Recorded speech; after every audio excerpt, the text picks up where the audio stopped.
52 kilometre દૂર આવેલ કાળિયાર રાષ્ટ્રીય ઉદ્યાન, જે નામ પ્રમાણે કાળિયાર મૃગ માટે પ્રખ્યાત છે. આ કાળિયાર હરણને કૃષ્ણ મૃગ તરીકે પણ ઓળખવામાં આવે છે. આ રાષ્ટ્રીય ઉદ્યાન સમગ્ર વિશ્વમાં એક જ વિસ્તારમાં સ્થિત કાળિયારની સૌથી મોટી વસ્તી માટે સુવિખ્યાત છે.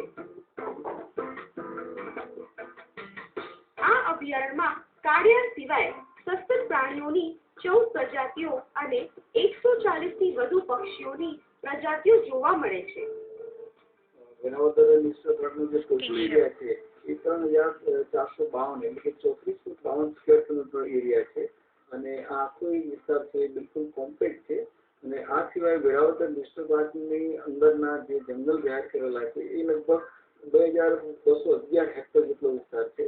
એમ મળીને કુલ વેરાવદર નેશનલ પાર્ક અને એનો ઇકો સેન્સિટિવ ઝોન જે વિસ્તાર પડે છે એ બધા મળીને ટોટલ જંગલ વિસ્તાર છે એ 5600 હેક્ટર જેટલો જંગલ વિસ્તાર છે.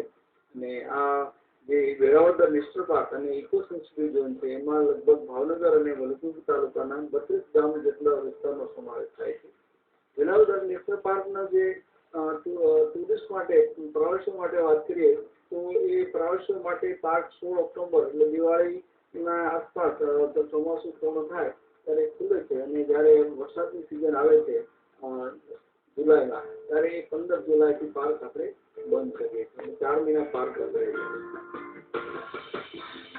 તમને થશે કે કાળિયાર તથા બીજા પ્રાણીઓ વિશે હજુ ઘણું બધું જાણવાનું બાકી છે. કઈ વાંધો નહીં, નેક્સ્ટ એપિસોડમાં કાળિયાર અને અન્ય પ્રાણીઓ વિશે વધુ જાણીશું.